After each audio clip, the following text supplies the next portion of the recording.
Allohga bo'lgan ishonch, hayot ne'mati, qalb xotirjamligi, ko'zlar quvonchi, saodat manbat kuyi.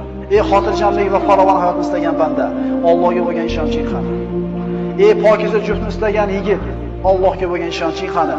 Ey saodatli kunni istagan banda, Allohga bo'lgan ishonching qani? Ey qarzdor banda, Allohga bo'lgan ishonching qani? Musibatlarni boshidan ko'tarilishiga bandalar, Allohga bo'lgan ishonchimiz qani? Gunohkor bandalar, gunohlarni kechirishiga bo'lgan Allohga bo'lgan ishonchimiz qani? Bizga mana shu ishonch naqadar kerak shu kunlarda. Suv bilan havodan ko'ra zarurroq bo'lgan ishonch. Bizda shu ishonch bormi? Axir Alloh menga duo qilinglar, ijobat qilaman degan, ishonmaymizmi? Allohdan ko'ra rostgo'yroq kim bor? Axir Parvardigorimiz Alloh tanglik, kambag'allikdan keyin yengillik, boylikni ham paydo qilib degan so'zga ishonch qani? Tanglik, mashaqqatdan keyin kenglikni ham, boylikni ham beraman deyapti Alloh. Ishonmaymizmi? Ishonaylik birodarlar. Tushkunlikka tushmaylik. Har xil gaplarga quloq solavermaylik. Peshonamizga Alloh yozgandan oshcha narsa bo'lmaydi. Chunki hakimlardan biri aytgandek, yozilgan bo'lsa qayoqqa qoching? Yozilmagan bo'lsa nimadan qo'rqing? Yozibdimi? Qayoqqa borsam yetib boradi o'sha narsa. Yozilmabdimi? O'tga tashlasa o't kuydirmayapti. Pichoq torsa pichoq kesmayapti. Suvga tashlasa oqizmayapti. Sahroda o'lmayapti. Chunki nima qilmagan? Yozmagan. Qani shunga ishonch. Parvardigor qalblarimizda o'zingga bo'lgan muhabbatni sobit qilgin. O'zingga bo'lgan ishonchimizni, tavakkulimizni mustahkam va quvvatli qilgin. O'zingni zikring, shukringlarni hidoyat qilgin. O'zingga ro'baro bo'ladigan kunimizda og'zimizdan chiqqan oxirgi so'zimiz la ilaha illalloh Muhammad Rasululloh kalimasi bo'lishini nasib etgin. Agar shuni ham Alloh xohlamagan bo'lsa ayta olmaymiz, birodarlar. Alloh taolo siz bilan bizni mahzun bo'lmaslikka buyuradi. Alloh taolo siz bilan bizni o'ziga tavakkul qilishlikka buyuradi. G'am, qayg'u, huzn insonga nimani olib keladi? Alloh taolo siz bilan bizni man qilgan ish. Mahzun bo'lma. Hech qachon mahzun bo'lma. Chunki qayg'u seni o'tmishingdan bezovta qilib, kelajakdan xavotirga soladi. Oqibatda bugungi kuningni yo'qotasan. Hech qachon mahzun bo'lma. Chunki qalb qayg'u bilan ovora bo'lib, ruhing so'nib, yuzing nuri ketadi. Orzu umidlaring yo'q bo'ladi. Ey mo'min banda, mahzun bo'lma. Chunki qayg'u dushmaningni xursand qilib, do'stingni mahzun qiladi. Qayg'u sababli haqiqatlarni ko'ra olmay qolasan. Mahzun bo'lma, chunki qayg'u qazoy qadorga norozilik, ne'matga samonko'rlik bo'ladi. Mahzun bo'lma, chunki qayg'u, g'am yo'q qolgan narsani qaytarmaydi. O'liklarni tiriltirib, qadarni qaytarmaydi, foyda keltirmaydi. Mahzun bo'lma, chunki qayg'u shaytondan. Qayg'u faqrsizlik va umidsizlikdir. Mahzun bo'lma. Agar sen faqir bo'lsang, umri qarzga botib ketgan kishilar bor. Agar mingani uloving yo'q bo'lsa, oyog'i shol bo'lib qolgan odamlar bor. Mahzun bo'lma. Agar bir farzandingdan ajragan bo'lsang, shunday insonlar borki, bitta baxtsiz hodisa tufayli butun oilasidan mahrum bo'lganlar bor. Mahzun bo'lma. Agar gunohkor bo'lsang, tavba qil. Yomon ish qilgan bo'lsang, istig'for et. Xato qilgan bo'lsang, isloh qil. Allohning rahmati keng, tavba eshiklari ochiqdir. Mahzun bo'lma. Agar g'amga botsang, asablaring taranglashib, vujudingni qiynab tunlarni bedor qilasan. Mahzun bo'lma, chunki qazo qadar qalami ishini bitirgan, varaqlar qurigan, kitob yopilgan, undan oshiqcha ham kamon bo'lmaydi. Mahzun bo'lma. Mahzun bo'lma. Qo'lingdan ketgan narsaga g'am chekma. Bittasi ketgan bo'lsa, hali qo'lingda juda ko'p Alloh taoloning ne'matlari bor. Axir Alloh aytmaydimi? Agar Allohning ne'matlarini sanasangizlar, sanoqqa yeta olmaysizlar. Bitta ko'zing o'yilgan bo'lsa, ikkinchisi turibdi. Ikkala ko'zing ketgan bo'lsa, quloqing, oyog'ing turibdi. Bitta ne'matdan mahrum bo'lgan bo'lsang, hali juda ko'p ne'mat bor. Mahzun bo'lma. Hasadgo'y, botil ahillarning tanqidlariga parvo qilma. Chunki ularning so'zlariga sabr qilishda senga ajr mukofot bor. Seni tanqid qilishlari seni qadringni belgilaydi. Axir odamlar o'lik itga so'z otmaylar-ku. Doim istig'forda bo'l. Chunki Parvardigorim tavbalarni qabul qilguvchidir.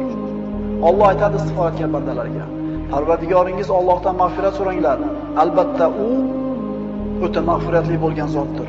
Shunda ustlaringizga osmondan yomg'ir yog'dirur. Sizlarni moli dunyo bola chaqa bilan madad berur, hamda sizlarga bog' bo'stonlarni berur. Istig'for aytgan bandaning ustidan yomg'ir yog'adi. Bog'irog'i, bola chaqasi, moli dunyosi ko'p bo'ladi. Faqat ishonishlik kerak bunga. Mahzun bo'lma. Kasallik albatta ketadi. Musibatlar albatta ko'tariladi. Gunohlar kechiriladi, qarzlar uziladi, mahbuslar ozod bo'ladi. G'oyiblar, ketganlar albatta qaytib keladi. Osiylar tavba qiladi, albatta yomonlar jazosini oladi. Mahzun bo'lma. Mahzun bo'lma. Modomiki odamlarga yaxshilik qilar ekansan, albatta mushkullalaring hal bo'ladi. Chunki odamlarga yaxshilik qilishlik inson o'zining mushkullarini hal bo'lishiga sabab bo'ladi. Mahzun bo'lma. Chunki sen qilgan bitta hasanat uchun 10 dan tortib 700 gacha ajr beriladi. Balki undan ham ko'proq. Lekin qilgan gunohinggacha bittagina jazo beriladi. Mahzun bo'lma. Senda eng katta ne'mat bor. Chunki sen tavhid kalimasini aytganlardansan. Ahli qiblasan, musulmonsan, qo'lingni duoga ko'targan kishilardansan.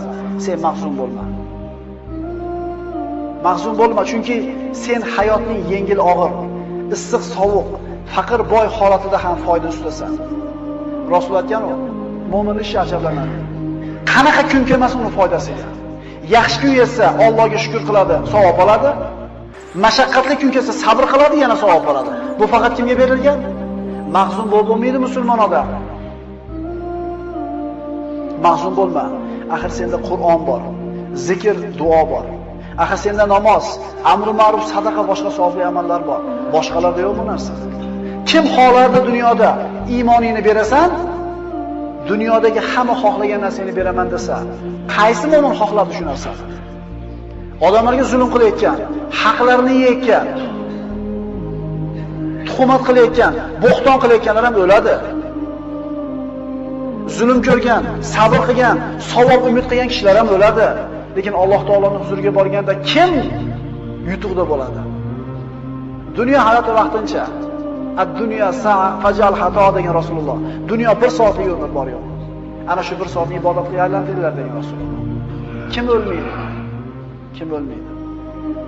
Mahzun bo'lma. Axir qora bulutlarni tarqaganini, qorong'i tunni yorishganini, shamollarni to'xtaganini ko'rmaganmisan? Inshaalloh mashaqqatlaring rohatga, hayoting yorug'likka, kelajaging ne'matga to'lib boradi. Inshaalloh. Mahzun bo'lma. Agar oldingda chora qolmasa, yo'llar berkilib, umidsizlik bostirib kelsa, yo Alloh degan. Mahzun bo'lma. Agar musibat, baxtsizlik, xavotir kelsa, yo Alloh degan. Mahzun bo'lma. Agar keng dunyo tor bo'lib ketgan bo'lsa, ishlar og'irlashsa, yo Alloh deb nido qilgin. Mahzun bo'lma. Agar oldingda ishlar yo'qsa, yo Alloh deb nido qilgin. Odam boshiga qiyin kun tushsa, tashvish bostirib kelsa, o'zini o'tishga urib ko'radi. O'tishga urib ko'radi. Undan yordam so'rab ko'radi, bundan pul so'rab ko'radi, unga dardini aytib ko'radi, bunga shikoyat qilib ko'radi-da, oxirida nima deydi? Alloh endi o'zing borsan endi. Qachon? Oxirida. Siz Alloh deng, mushkulingizni Alloh kimi qo'li bilan qanaqa qilib hal qilib beradi, uni kim biladi?